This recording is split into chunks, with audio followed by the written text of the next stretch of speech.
Hey everyone, welcome to our review of Space Jam on the Get Your Popcorn podcast. I hope you enjoy it.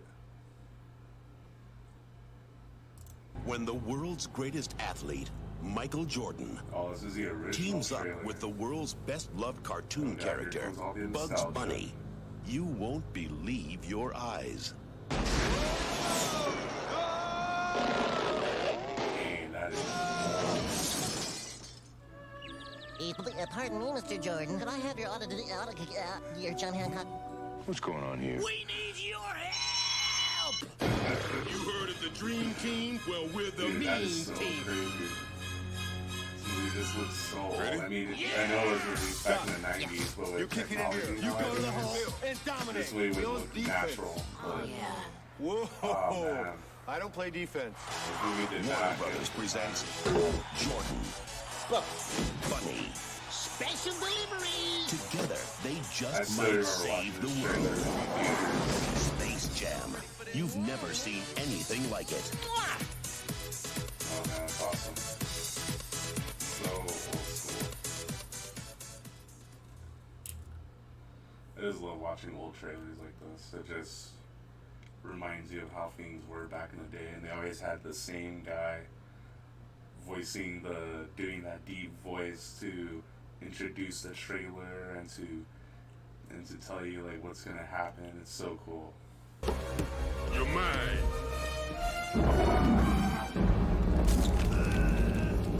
Nice. Oh yeah, this is the last dunk of the Mike, I'm movie. open! Never mind. It's a cartoon movie, so of course Michael Jordan's gonna make it.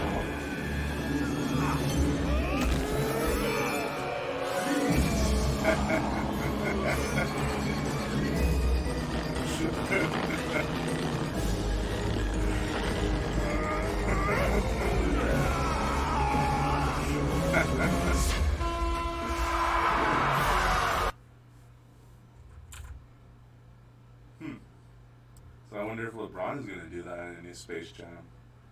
I guess we'll have to find out. Hopefully, you know, hopefully he doesn't sell out to China too much. Okay, guys. After this, we're gonna go into a review of Space Jam. I hope you enjoyed my reactions, and I hope you stay for the rest of the review. All right, guys, enjoy. Hello, everyone. Welcome to our review of Space Jam. With me is Aundre from the Slump Buster with Juju and Dre. How are you doing, Aundre? I'm good. How are you, Chris?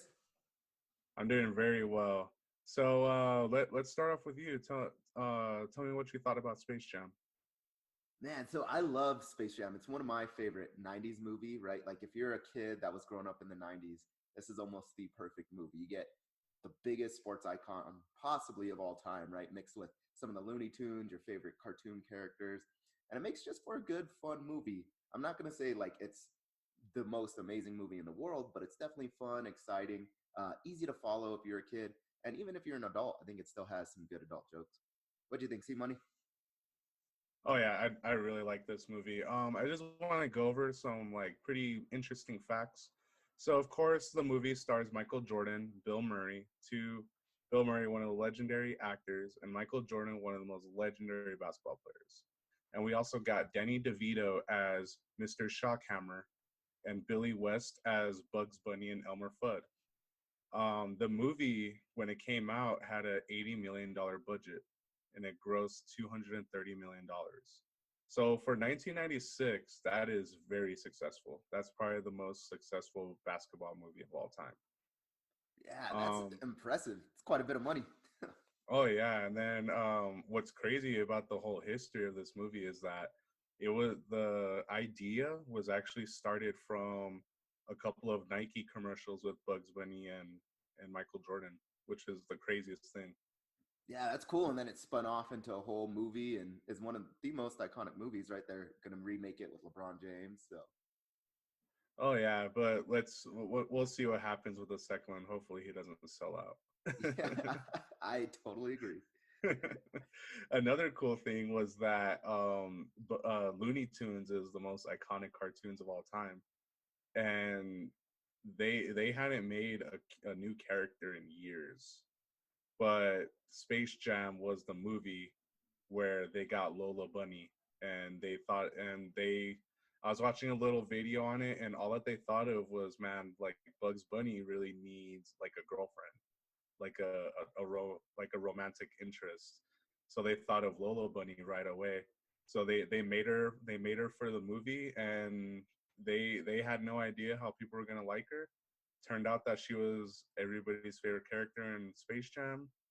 They got a lot of positive feedback, and now she's part of the whole canon Looney Tunes. I didn't know that. That's pretty interesting. But I feel like Lola Bunny is like the perfect, if you're into sports, type girlfriend, right? Like she can ball, she's not afraid to talk crap back to you, but at the same time she could be nice, right? So I could definitely see why she was well liked. Oh yeah, and then she was definitely like not the opposite, but I feel like she was more ballsy than Bugs. Like Bugs Bunny just likes to mess with people. Lola Bunny will like talk crap to you and like make you feel bad about yourself. But yeah, exactly. Just straight to your face, and she'll tell you something. So yep. But it's funny though, because in 2012 they had the Looney Tunes show on Cartoon Network, and they made Lola Bunny into the funniest character. They kind of made her into, they kind of made her dumb. yeah. No, and that sucks, right? Like I wish they would have stuck with the original version and iteration of Lola Bunny, because that was part of what made her, like you said, so popular, so unique, right? Is she was the opposite of Bugs Bunny and some of the other Looney Tunes, where it wasn't just dumb antics, right? That she was pulling off or trying to be funny. She was really much like an ideal or real world person, right? That will talk crap to you, is into sports, right? Has sort of a different personality than the other Looney Tunes.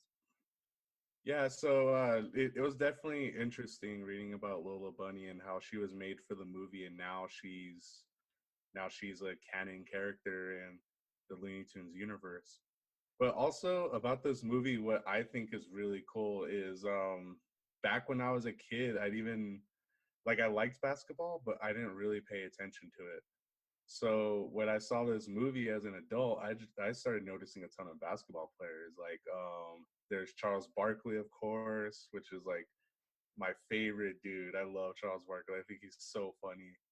There's AC Green, Scottie Pippen, Steve Kerr, which is now the Golden State coach, Danny Yang, and that's only a couple that I caught. Apparently, there's a lot more. Yeah. No, you're exactly right. And even watching it now, especially like the Charles Barkley thing, when he's playing on the court outside, right, and he's getting owned by those girls that are just playing basketball out in like the park or whatever they are. Back then, when you're a kid, you're like, I don't know, like the significance of this and like why that's a big deal. But now, when you look back and you see someone like Charles Barkley's film, and you know Charles Barkley is a Hall of Famer, right? Like, and how good he was, and you look back and you're like, oh man, it's cool to see him in a movie, and that the fact that they got all of these stars to, you know, at least have some small talking role or play some role in this movie is pretty incredible. Oh yeah, and then like you said, the nostalgia factor in this movie, when I was a kid, I was living in Colorado Springs because my dad and my family were stationed there. I remember going to the movie theater to go watch Space Jam, and I remember my parents wanting to go see it because they like Michael Jordan, and of course my parents love the Looney Tunes. So it's just one of those family movies that back then everybody wanted to go see. Mm-hmm. Yeah, I know. And Michael Jordan being such a big icon. So, funny story, that's how I got my middle name. So, my middle name is Jordan, right? And it's because my mom is like, well, I want to name him after Michael Jordan, but I can't just name him Michael, right? Or Michael Jordan Huynh. It'd be weird. So, she's like, well, just stick with the middle name of Jordan. That's pretty awesome. Yeah. So I watched Space Jam probably 100 times as a kid. And then another thing that I didn't know about this movie was, okay, so the idea was started off the commercials. But what really got the ball rolling on this movie was, remember when, I don't know if you remember, but Michael Jordan, when he retired from basketball, he did baseball. Mm-hmm. Well, when he retired from baseball and decided to come to basketball, that was when Warner Brothers was like, wow, like this movie could be a gold mine. Like we need to start developing this movie. So of course they got all these writers, and of course like the story is ridiculous, and it's like your kind of like funny 90s movie type storyline. And they got this director that specializes in special effects, and he was one of the directors that filmed a Beatles music video, and that's what got him looked at by Warner Brothers. And he I think he's still working to this day. I forgot his name, but he specializes in special effects. That's his thing. What was your favorite part of the movie, or your favorite moment? Yeah, so I think my number one favorite moment has to be, of course, the ending sequence, right, with the stretched arm, where Michael Jordan's doing his signature dunk that you see on his shoes, right, split leg and all that. Yep. And then the aliens grab him, and his arm stretches like 100 feet. That's got to be by far the best part of the movie, in my opinion. But something that I really enjoyed that you sort of talked about is the whole baseball thing. As a kid, I never really picked up on this, but as an adult rewatching it, you see like he sort of is okay with making fun of his own baseball career, right? Like the fact that people sort of had to help him, like, hey, here's the pitch that's coming, you know, make sure you don't swing, right? Or make sure you do swing. Or everybody trying to be like, hey, we have to cater to Michael Jordan, right? Even though he's not the best baseball player in the world. So I do like that he was willing to poke fun at his own baseball career and realize, hey, that might not have been my most successful time. So that was also cool to see. Yeah, that was a really funny moment. And then like you said, I didn't even catch on that either. Like I remember as a kid, like I kept thinking like, why is Michael Jordan playing baseball? Like yeah, exactly. What's going on? So what about you? Did you have a favorite moment? Honestly, my favorite moment was just watching it. Like it just brought me back to the late 90s. Like I don't know, like as a millennial, I just feel like the 90s was the best. Like we had the best cartoons, the best movies, like the most legendary movies came out in the 90s. So just watching it was just awesome. But my gripe with this movie is that it doesn't hold up that well. I noticed that it looks pretty dated, especially when you're watching in HD. Yeah, you can so tell that it's green screened, and you like the animation. Like when I was a kid, I thought the animation looked amazing and it was crisp. Now watching it nowadays, it's like, whoa, like film technology has really changed. Yeah, no, I totally agree. And some of the scenes, they look like so out of place, like with the dog when they're stealing the shorts, right? Like the dog looks all blown up and weird and out of place. And I'm like, now rewatching it, like back in the day, I was like, oh, this is incredible. I'd be scared of that dog, right? And now you're like, oh, this is a little bit weird and cringy watching. Yeah, exactly. And then the whole sequence when Michael Jordan is being pulled and he goes through the Warner Brothers sign, like that looked too weird nowadays. And then the part when the grandma throws water on what's his name from Jurassic Park, that actor, I forgot his name, but when she throws water on him, it just looks weird. Like it looks so out of place, and you can tell that back then they didn't know how to act with CGI. Or they didn't know how to act with green screen, so they're just like Yep. And I think the fact that a lot of these guys, right, that were in the film were not professional actors before this movie. So like we mentioned, all the players, right? So you got your Charles Barkley, Michael Jordan, of course, Muggsy Bogues' son, I think, represented him, or one of his relatives. And then you got Steve Kerr, all these famous people, Danny Ainge. And they were famous for basketball, but they weren't necessarily actors. And so you could tell that some of their acting isn't the best, especially when you try to pair it with, like you said, the animation and green screen and all that. Yeah, exactly. But I think Space Jam 2 is 2 years away, so I guess we'll see how LeBron does. I mean, he's living in LA. He definitely wants that acting money. Yep. And I think the thing is at least LeBron has done movies in the past. So I know for sure he's done that one sort of romantic comedy movie. He might have been in another movie or Oh, two. that was actually a really good one. Trainwreck. That was a Yeah, funny one. Trainwreck. And so I'm hoping that he was able to learn and pick up on some good acting techniques and bring it into Space Jam 2. But we'll see. I'm excited for it. It does bring me back to the 90s. Yeah, then I don't know. Michael Jordan too. He was another basketball player that you could tell in this movie. It was like he looked pretty awkward acting. There's a Yeah. couple of scenes in there that it's like, yeah, you could tell Michael Jordan doesn't know how to deliver his lines very well. Yeah, exactly. So, and then the script sometimes, like, it was so simple that, like, I think because they weren't trained actors, right, they tried to keep the script simple. But then Mhm. there's like weird pauses or weird dialogue that, like, now watching the movie, you're like, oh, I don't know if I would have said that back then, or like, just because it sounds weird, right? So, Yeah, exactly. All right, so let's get down to the rating. What would you rate this movie? so what rating scheme are we going to use since it's a basketball movie?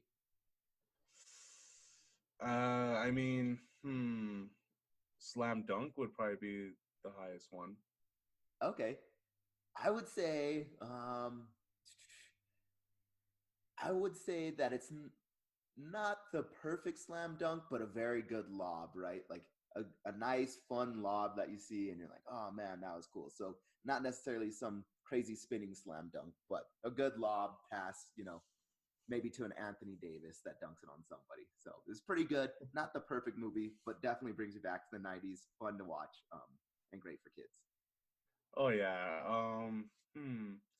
My opinion, my gripes aside, I would give it a slam dunk. It just, to me, when I was a kid, I loved this movie. I still really enjoy the movie as an adult.